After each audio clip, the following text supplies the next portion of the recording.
So yun mga boss, bali pipick upin na natin yung ating order na polycarbonate dito sa Makiling Builders, Santo Tomas mga boss.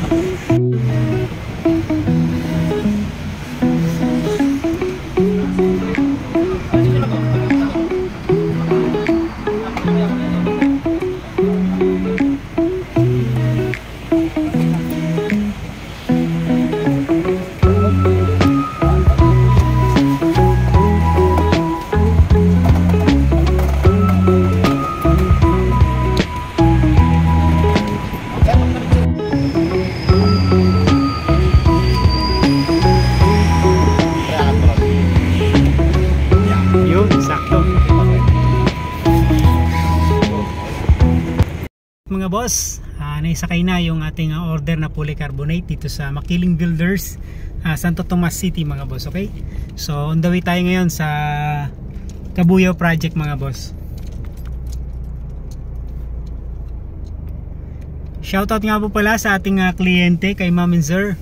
Thank you so much po sa pag-treat sa Mando and LB kanina mga boss na lunch time mga boss. Okay, so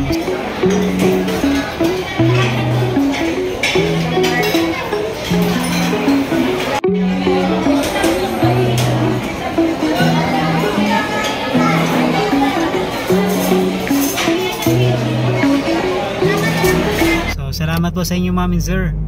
Thank you so much po.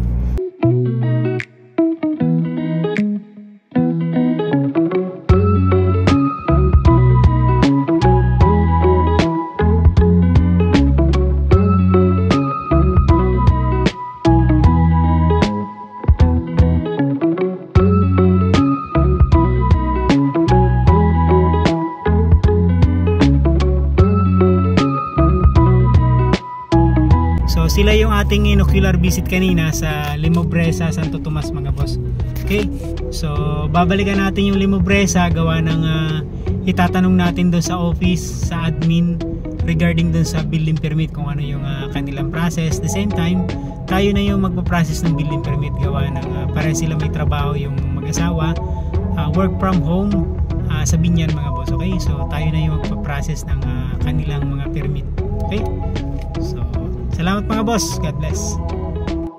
Okay mga boss, magandang hapon ulit sa inyo lahat. So bali dito natin ikakabit yung polycarbonate natin na in-order sa Makiling Builders mga boss. Okay, so bali solid polycarbonate siya, 3mm yung kapal niya mga boss. The same time yung kulay niya mga boss yung brown din mga boss. Okay, so ito yung tinatawag mga boss na trellis. Yung may design na yan mga boss sa tubular, trellis ang tawag dyan. So bali ginamit nating materials dyan mga boss, 2x4 na tubular mga boss, galvanized. Tapos ito yung CR dito sa baba, common CR to mga boss. Yan, para sa mga may bisita, halimbawa merong okasyon mga boss dito, so hindi na siya papasok nung loob ng bahay, kaya nag-suggest tayo kay doktora na maglagay dito ng common CR mga boss. Okay, so yun yung advantage pagka merong common CR sa labas, para yung privacy nung loob ng bahay hindi na papasok yung mga bisita mga boss. Okay, so dito na pwedeng mag CR mga boss. Okay, maluwag to mga boss. Yan, so hanggang ceiling na rin yung pinakang tiles nya, tapos wood tiles design naman yung accent dito sa labas mga boss.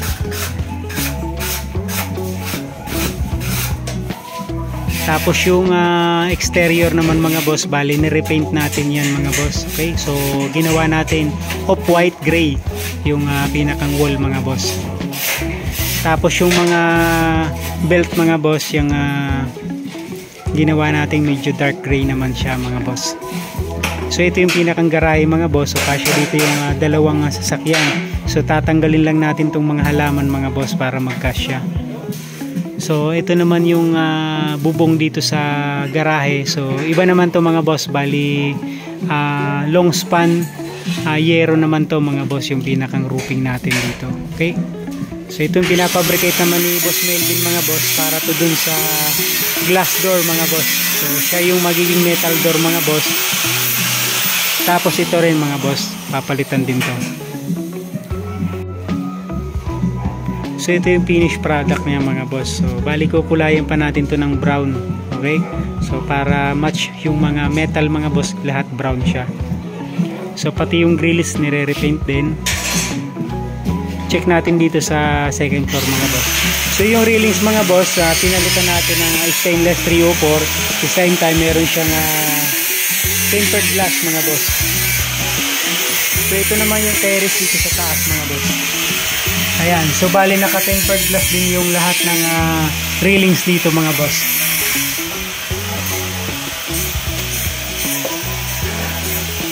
So yung height nito mga boss, almost 1.1 meters yung height ng railings dito mga boss. Yan lahat naka-tempered glass. Stainless 304 yung ating tubular na framing niya mga boss.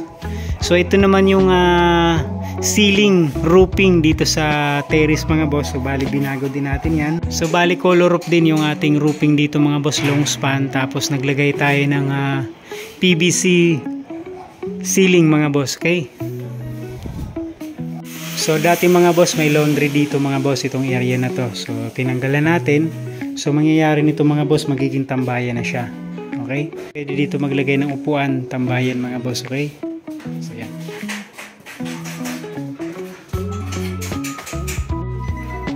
Yun lamang po muna mga boss ang ating project update dito sa Kabuyao project mga boss. Okay? Maraming salamat mga boss. Ingat pong lahat. God bless us all mga boss.